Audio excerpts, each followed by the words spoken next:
Hi ನಮಸ್ಕಾರ friends. ಇದು ನನ್ನ ಮಾತು ಬಂದು ಇದು ಗಿರೀಶ್ ಮಟ್ಟಣ್ಣ ಅವ್ರಿಗೂ ಮತ್ತು ತಿಮ್ಮರೋಡಿ ಸರ್ ಅವ್ರಿಗೆ. ಸರ್, ಹೋರಾಟ ನಡೆಸಬೇಕು. ಯಾವ ಥರ ಅಂದರೆ, ಈಗ ಹೆಂಗೂ ಎಲ್ಲರಿಗೂ ರೀಚ್ ಆಗಿದೆ ಇದು ವಿಷಯ.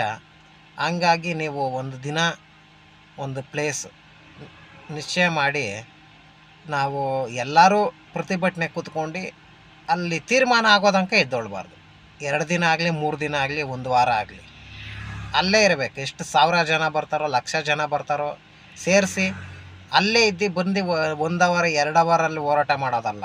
ಆ್ಯಂಡ್ ಪರ್ಮಿಷನ್ ತಗೊಂಡು ಮಾಡೋದಲ್ಲ ಇದು. ಒಬ್ಬರನ್ನ ಇಬ್ಬರನ್ನ ಓಡಿಸ್ತಾರೆ, ಲಕ್ಷ ಜನನ ಹೆಂಗೆ ಓಡ್ಸೋಕ್ಕಾಗತ್ತೆ? ಲಕ್ಷ ಜನ ಸೇರಬೇಕು. ಅಲ್ಲಿ ಪರಮೇಶ್ವರ್ ಅವರು ಹೇಳಿಕೆ ಕೊಟ್ಟಿದ್ದಾರೆ, ಇದು ಅಷ್ಟೇ ಹೋರಾಟಗಳು ನಡೆದ್ರು ಇದು ಏನೂ ಆಗಲ್ಲ, ಇದು ಕೇಸ್ ಕ್ಲೋಸ್ಡು ಅಂತ. ಪರಮೇಶ್ವರ್ ಅಲ್ಲಿಗೆ ಬರಬೇಕು, ಮತ್ತು CM ಅಲ್ಲಿಗೆ ಬರಬೇಕು. ನ್ಯಾಷನಲ್ ನ್ಯೂಸ್ ಆಗಬೇಕಿದು. ನ್ಯಾಷನಲ್ ನ್ಯೂಸ್ ಮತ್ತು ಇಂಟರ್ನ್ಯಾಷನಲ್ ನ್ಯೂಸ್ ಆಗಬೇಕು. ಒಂದಿನ ಆದರೆ ಲೋಕಲ್ ಯೂಟ್ಯೂಬರ್ಸು ಅವರು ಇವರು ಸೋಷಿಯಲ್ ಮೀಡಿಯಾದಲ್ಲಿ ಆಗುತ್ತೆ. 2 ದಿನ 3 ದಿನ ವಾರಗಟ್ಟಲೆ ಕುತ್ಕೊಳ್ಳೋಣ ಅಲ್ಲೇ.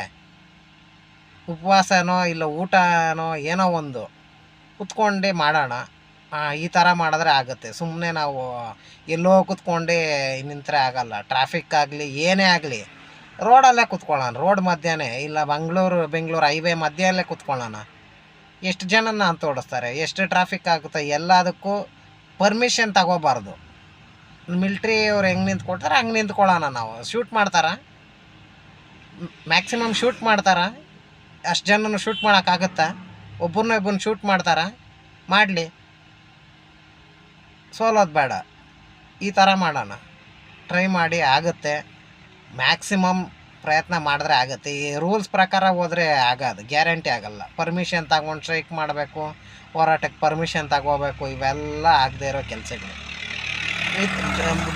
ಸೋಷಿಯಲ್ ಮೀಡಿಯಲ್ಲಿ ಡೇಟು ಟೈಮು ಪ್ಲೇಸ್ ಮೆನ್ಷನ್ ಮಾಡಿ ಎಲ್ಲರೂ ರೀಚ್ ಆಗೋಣ.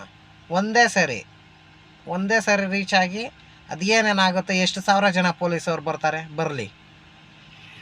ನಾವು ಗೆಲುವಿನ ಪರ ನಿಲ್ಲೋಣ, ನ್ಯಾಯದ ಪರ ನಿಲ್ಲೋಣ. ನಮಗೆ ನ್ಯಾಯ ಸಿಗುತ್ತೆ. ಸೌಜನ್ಯಗಳಿಗೆ ನ್ಯಾಯ ಸಿಗಲೇಬೇಕು. ಅದು ಸಿಗಬೇಕು ಅಂದರೆ ಈ ಥರ ಮಾಡಬೇಕು. ಈ ಆಂಧ್ರ ತೆಲಂಗಾಣ ಡಿವೈಡ್ ಆದಾಗ ಎಷ್ಟು ತಿಂಗಳುಗಟ್ಟಲೆ ಹೋರಾಟ ಮಾಡಿದ್ರು ಗೊತ್ತಾ? ಆ ಥರ ಮಾಡಬೇಕು. ನಾವು ಪರ್ಮಿಷನ್ ತಗೊಂಡು 1 ದಿನ 2 ದಿನ ಸ್ಟ್ರೈಕ್ ಮಾಡಿದ್ರೆ ಇದು ವೇಸ್ಟ್, ಯೂಸ್ ಆಗಲ್ಲ.